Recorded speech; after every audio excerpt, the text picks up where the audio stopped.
Olá! Hoje o Mundo Político destaca os caminhos do Partido Novo para as eleições deste ano. A legenda do governador Romeu Zema teve no comando do estado, com o segundo maior colégio eleitoral do país, sua primeira experiência à frente de poder executivo. Agora pretende reelegê-lo e sonha também em alçar voos mais altos. Para isso, assim como em 2018, terá candidato próprio na disputa pelo Palácio do Planalto.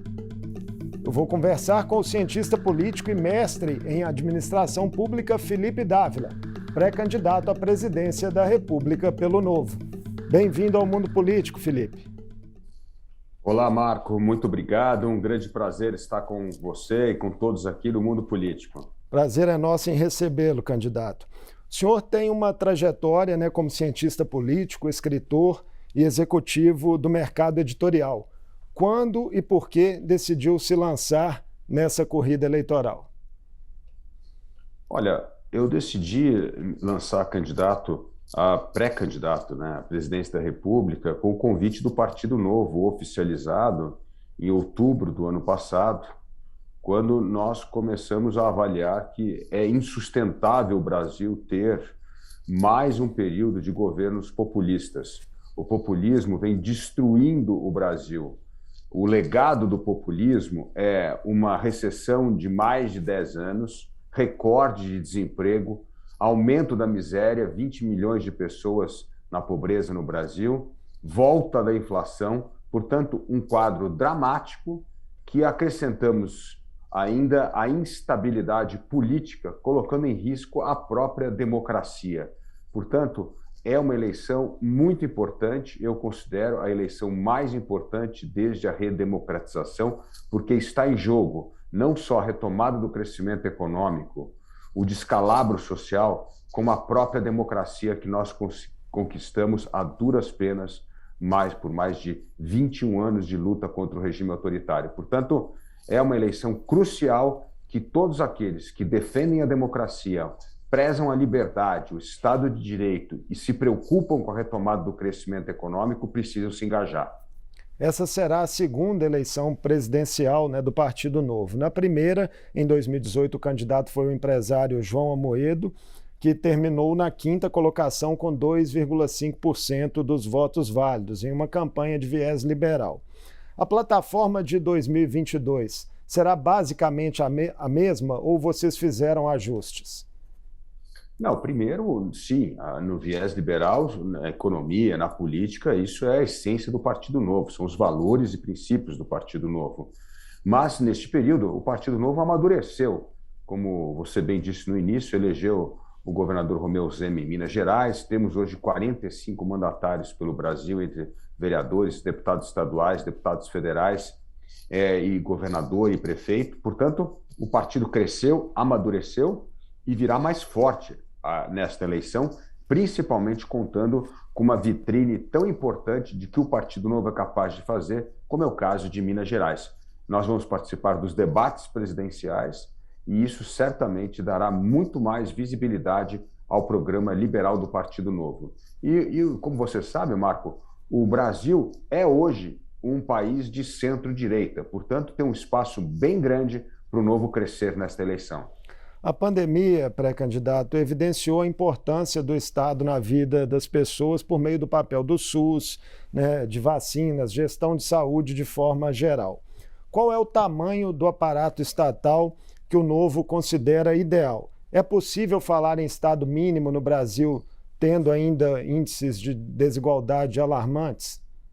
Não, nós temos de falar, não é Estado mínimo, é Estado máximo, é no Estado eficiente, o Estado que presta serviço público de qualidade para o cidadão.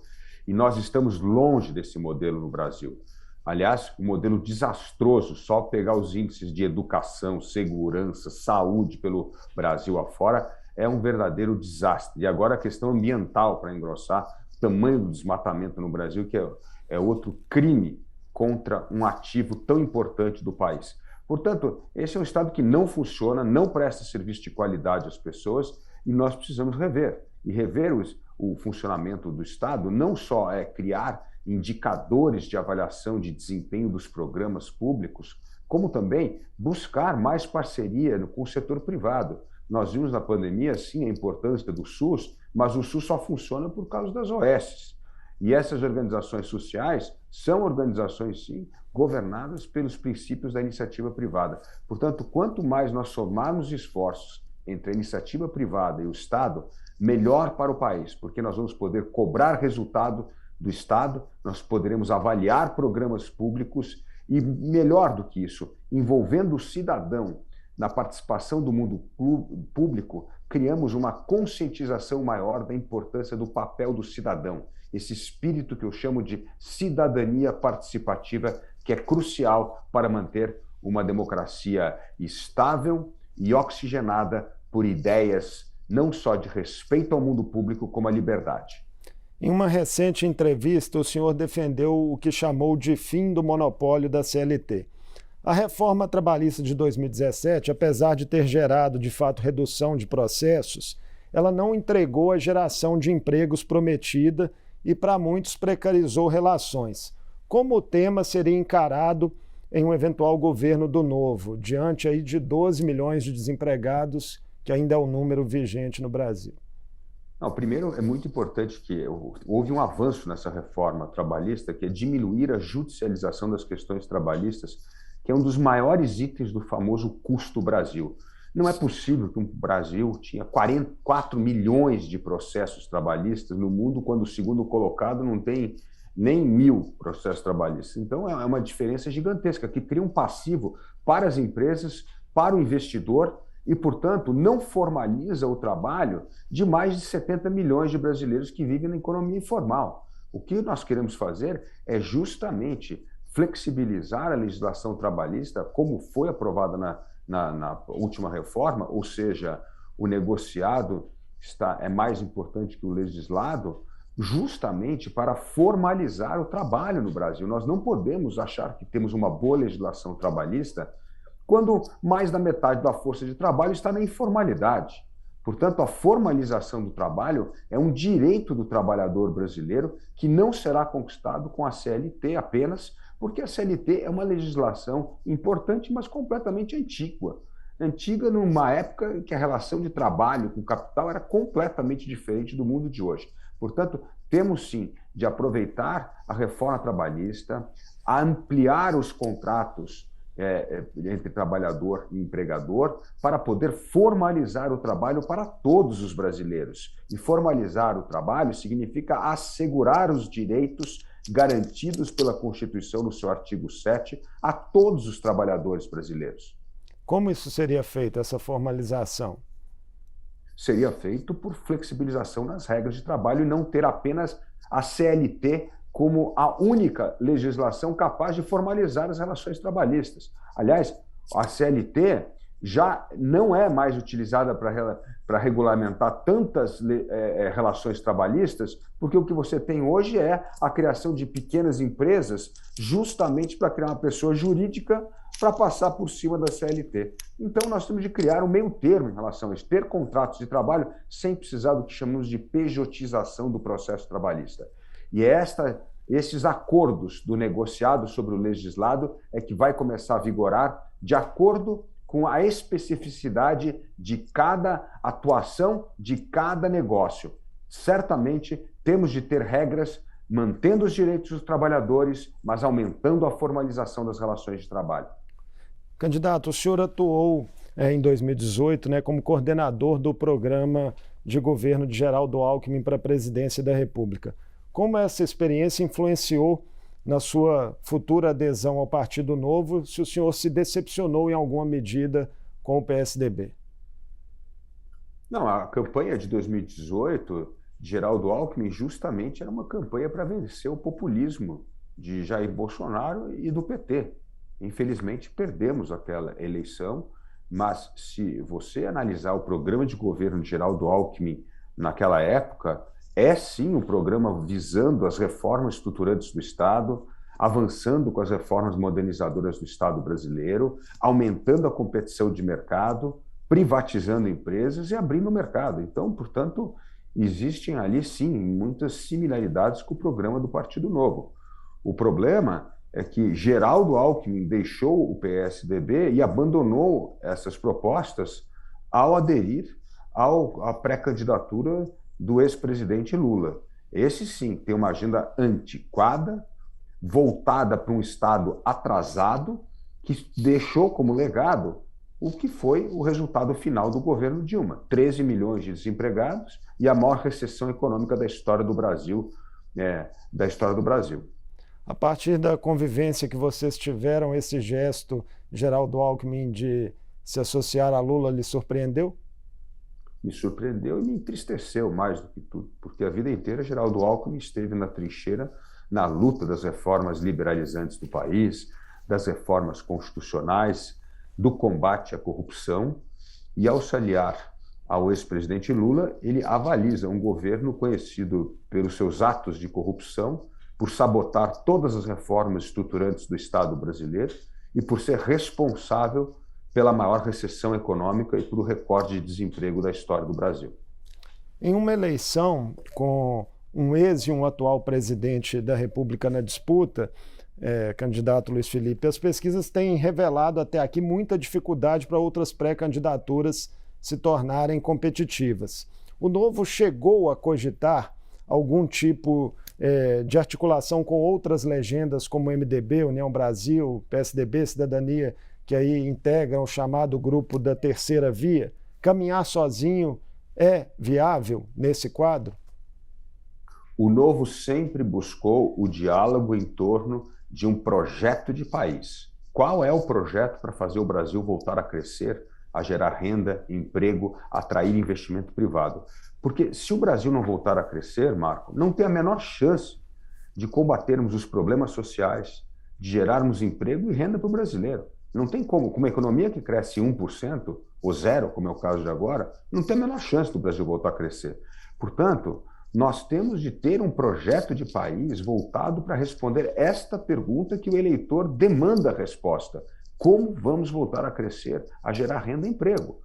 Como este assunto não foi tratado a sério nessas conversas, nós resolvemos caminhar com as pernas próprias. Mas seria muito bom se o Brasil tivesse espírito público para ter um projeto para salvar a democracia e fazer o Brasil voltar a crescer. Isso não ocorreu nas negociações na terceira via. Como eu disse, a conversa da terceira via foi sequestrada por esse caciquismo político, pelo fisiologismo político, que pensa, no fundo, em eleger um número maior de deputados federais para garantir ainda mais uma parcela do dinheiro do pagador de imposto no Brasil, de todos nós, que é o fundão eleitoral e o fundo partidário. Portanto, esta negociação não nos interessa. Nós queremos estar participando de um debate de como fazer o Brasil voltar a crescer e como salvar a nossa democracia. A gente sabe que tanto o senhor como outros pré-candidatos ainda alimentam expectativas de virar o quadro de momento das pesquisas. Mas, caso se confirme aí a tendência apontada de um eventual segundo turno entre Bolsonaro e Lula, há uma tendência de posicionamento do Partido Novo? Não, o Partido Novo vai continuar defendendo esta agenda que defendemos na nossa pré-candidatura, da abertura econômica, de um Brasil capaz de voltar a crescer, a gerar renda e emprego, da privatização das empresas, da desregulamentação e desburocratização do Estado e de tirar o Estado das costas dos brasileiros que trabalham, empreendem e investem no Brasil. O grande problema é que esse Estado está sufocando a capacidade empreendedora de geração de riqueza no Brasil. Nós precisamos tirar esse Estado ineficiente, corrupto, que atrapalha a vida do investidor brasileiro, do trabalhador brasileiro, do empreendedor brasileiro. Portanto, este é o nosso projeto de país. E eu duvido que nós teremos no cenário, em outubro, no segundo turno, dois populistas. O brasileiro já acordou para o fato que o populismo deixou ele mais pobre. Ele perdeu emprego, a renda caiu, a inflação voltou. Como é que nós podemos imaginar que na hora do voto o eleitor vai dar mais um voto de credibilidade aos governantes que colocaram o Brasil neste buraco, nessa situação dramática de alto desemprego, queda de renda e aumento da inflação? Não faz o menor sentido. Portanto, eu tenho certeza de quando começar o processo eleitoral, as eleições entrarem no radar do brasileiro, porque hoje o que está no radar do brasileiro é pagar boleto, é enfrentar cada vez menos o supermercado e comprar menos, porque a inflação está corroendo o bolso do brasileiro. É pagar todo dia mais caro para encher o tanque do carro ou comprar um botijão de gás. Essas são as aflições das pessoas. Quem está preocupado com a eleição hoje é candidatos e jornalistas. A maioria dos brasileiros quer saber como é que vai pagar a conta no fim do mês. Portanto, quando chegar setembro, outubro, que o brasileiro vai estar ligado na eleição, eu tenho certeza que ele fará uma avaliação crítica e não votará em governos que contribuíram para arruinar a vida dele, do brasileiro. O senhor falou da expectativa em torno de debates, né, que podem ser muito úteis para discutir o país e para a população ter acesso ao que pensam os candidatos, e há rumores de que os líderes das pesquisas possam não comparecer a esses debates. Isso seria muito ruim para a democracia, na sua avaliação? Além de ruim, eles devem uma explicação à população brasileira porque o Brasil está nessa situação dramática de desemprego, de volta da inflação, corroendo o bolso do brasileiro, arruinando empregos. Eles devem uma explicação ao povo brasileiro. Portanto, isto vai criar mais uma oportunidade para o eleitor diferenciar aqueles que têm sim uma resposta para os desafios do Brasil e aqueles que se omitem de debater propostas, porque, na verdade, eles são responsáveis pela situação dramática do alto desemprego, da queda do investimento e da recessão econômica e, principalmente, da volta da inflação. O senhor esteve em Minas na última semana com seu correligionário, o governador Romeu Zema, que vem recebendo também acenos constantes do presidente Jair Bolsonaro por uma aliança no Estado. O senhor teme, de alguma forma, perder o apoio de Zema, tendo em vista até mesmo o que aconteceu aqui em 2018, quando o governador, na reta final do primeiro turno, declarou apoio a Bolsonaro?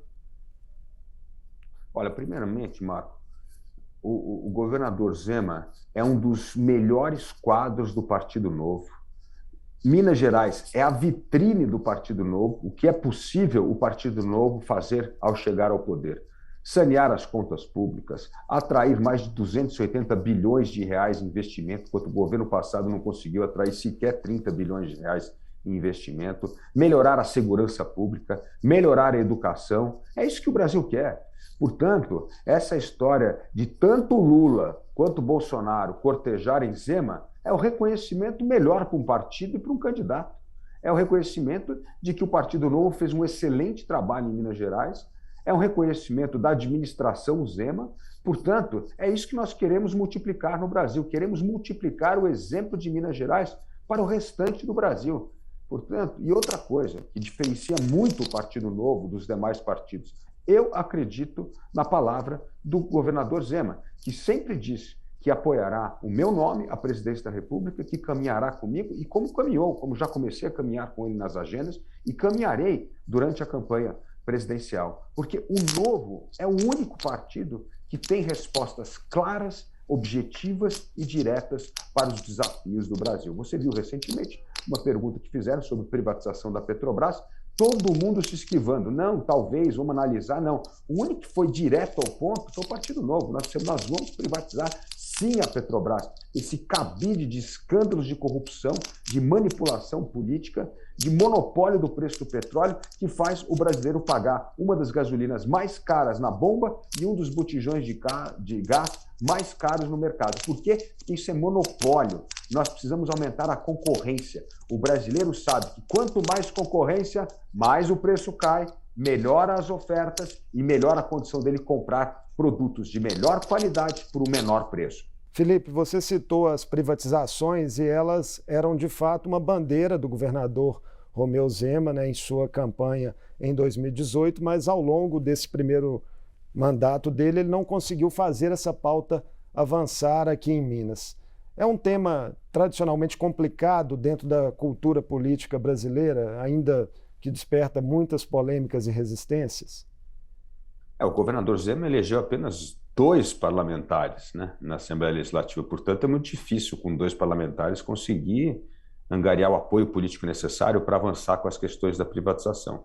Mas eu tenho certeza que agora o governador Zema está, sim, trabalhando na construção de uma aliança parlamentar maior. Ele aprendeu a importância de ter maioria na Assembleia Legislativa e vai trabalhar para isso, para justamente poder avançar com a pauta da agenda modernizadora no estado de Minas Gerais. Então, eu entendo que esse assunto vai caminhar no segundo mandato do governador Zema. A nível federal, não, nós avançamos com as pautas de privatização, principalmente no governo Fernando Henrique, e foi muito importante. Aliás, o brasileiro se lembra quando, na época que o Estado controlava a telefonia, era produto de luxo para os brasileiros. A maioria dos brasileiros, na época que as estatais controlavam a telefonia, o telefone era tão caro que nós declarávamos no imposto de renda, junto com terreno, carro, casa, linha telefônica. Aí veio a privatização, aumentou a concorrência, aumentou a competição e hoje todos os brasileiros têm acesso a telefone. Portanto, olha o benefício da concorrência, da competição. Transformou o telefone fixo, não era nem celular naquele tempo, que era produto de luxo, em transformar o telefone celular num produto acessível a todos os brasileiros. Portanto, isso mostra o verdadeiro impacto benéfico da privatização na vida dos brasileiros. Quer um outro exemplo? A questão do saneamento básico, contra o oligopólio do Estado. Olha que desastre que é, Marco. Hoje, 100 milhões de brasileiros, quase metade da população brasileira, não tem acesso a esgoto tratado. Agora, o Congresso aprovou o novo marco do saneamento, que permitirá parcerias público-privado, concessão e privatização, e já com uma meta de, em 2033, universalizar o saneamento básico para todos os brasileiros. Ou seja, a concorrência e a competição privada ajudarão, sim, a aumentar a oferta, melhorar a vida do brasileiro e universalizar o esgoto e o tratamento d'água a todos os brasileiros. Portanto, precisamos avançar com a agenda da privatização, porque essa agenda vai aumentar competição, concorrência, derrubar preço e melhorar a vida do brasileiro. Aqui o senhor acredita as resistências que permanecem em relação ao tema? O corporativismo público, lógico, sempre. É essa turma que vai perder emprego, essa turma incompetente que serve a interesses eleitoreiros e políticos e não ao consumidor, ao cidadão, ao mercado, esses é que vão perder emprego. Agora, veja como melhora a vida dos brasileiros com o aumento da oferta. Olha quanto gerou de emprego a privatização da telefonia. 10 vezes mais emprego do que tinha na época que era estatal. Olha quanto gerou mais de receita, de imposto para os cofres públicos. Portanto, beneficia tudo. O Estado arrecada mais, o consumidor tem acesso a produtos melhores e por menor preço, gera mais investimento e gera mais emprego. Você tem alguma dúvida de que se fosse estatal hoje nós não teríamos ainda celular no bolso dos brasileiros, ainda mais 5G? Não chegaria nunca. Nós ainda estaríamos na idade da pedra, que na época da telefonia brasileira, que só tinha telefone fixo. Portanto, é isso mesmo, é mais concorrência, mais competição, mais emprego e mais investimento. Viabilizar privatizações dependeria aí de relações com o Congresso. Se o senhor fosse eleito, como o senhor pretenderia conduzir essas relações? Em Minas, a convivência de Romeu Zema com o parlamento foi um tanto quanto turbulenta aqui nos últimos 4 anos. E, nacionalmente, também entre Bolsonaro e o Parlamento Federal, há questões polêmicas como orçamento secreto. Nós temos que pensar, Marco, sempre envolver a população. Quando nós explicamos para a população o benefício do projeto na vida delas, a população se mobiliza e o Congresso vota essas matérias. A resistência das estatais foi gigantesca na aprovação do marco do saneamento, mas a população que sofre, esses 100 milhões de brasileiros que não têm acesso a esgoto tratado, os 35 milhões de brasileiros que não têm acesso à água tratada, foram eles que pressionaram o Congresso Nacional e fizeram o Congresso aprovar uma medida que contrariava o interesse corporativista das estatais de saneamento pelo Brasil afora. Porque se deixasse essa pauta na mão só do Congresso Nacional sem pressão popular, não teria sido aprovado. Da mesma forma, aprovamos a reforma trabalhista, a reforma da Previdência, a reforma do ensino médio, que foi a base comum curricular. Tudo isso nós aprovamos porque nós fomos capazes de mobilizar a opinião pública, explicar para pessoas como a vida delas melhorariam se essas matérias fossem aprovadas no Congresso Nacional. E é assim que nós vamos conduzir, apresentar projetos, lutar pela sua aprovação, mas mobilizar a opinião pública, porque sem a pressão da opinião pública, o corporativismo, o centrão, essa turma que não se importa com a modernização do país, vai sempre vencer. Mas com a população do lado das pautas reformistas, sempre o Congresso vota a favor das pautas que interessam ao Brasil. Felipe, no início da nossa entrevista, você já pontuou, né, que considera essas eleições de 2022 um marco realmente histórico importante para a mudança de rumos no país. E o sistema eleitoral brasileiro, sobretudo as urnas eletrônicas, vem sendo alvo de constantes ataques do governo Bolsonaro e de aliados mais fiéis do presidente, que lançam no ar de forma deliberada suspeitas sobre sua idoneidade. Como o senhor avalia essa postura? O Novo confia no sistema, nas instituições e nas regras vigentes da nossa democracia? Sim, o Novo confia nas regras vigentes no país, confiamos nas eleições, temos eleições limpas, temos muito orgulho do Brasil ter conduzido eleições limpas desde a redemocratização, sem nenhum incidente importante, sem nenhum problema. E, portanto, este ataque do governo Bolsonaro não é às urnas eletrônicas, é um ataque à legitimidade das eleições democráticas, é um assinte à democracia. Por isso que eu digo que a democracia no Brasil está em risco, porque os populistas, tanto de direita como de esquerda, têm como princípio minar a credibilidade da justiça, do sistema eleitoral, da imprensa livre, do Congresso Nacional, como se apenas eles, o presidente populista, fosse o único legítimo representante da vontade popular.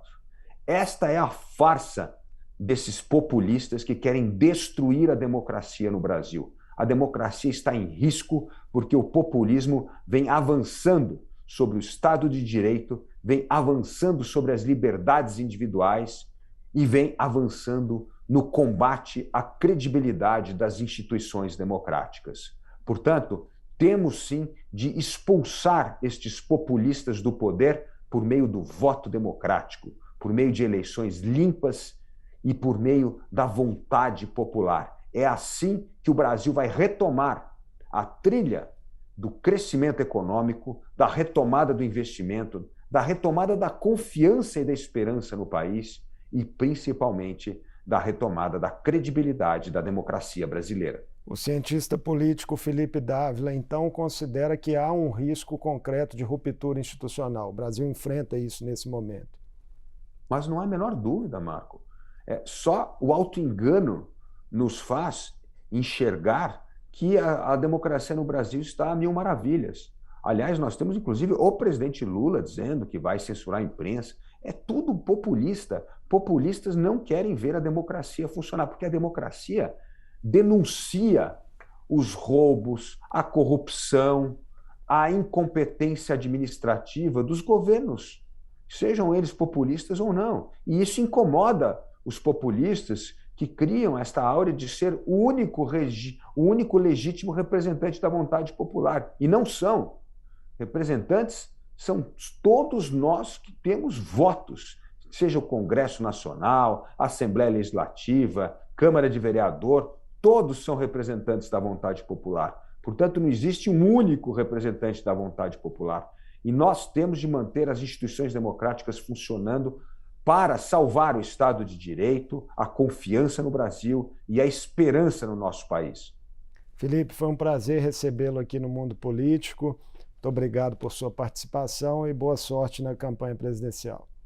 Muito obrigado, Marco. Um grande prazer esse bate-papo com o Mundo Político e com todos que nos acompanharam no programa. Um abraço a todos. Um abraço, até a próxima. Até a próxima. Eu conversei com o cientista político e mestre em administração pública Felipe Dávila, pré-candidato à presidência da República pelo Novo. Falamos sobre as bandeiras que o partido irá carregar na disputa pelo Palácio do Planalto e na tentativa de reeleição do governador Romeu Zema em Minas Gerais. O Mundo Político fica por aqui. Obrigado por nos acompanhar e até o próximo programa.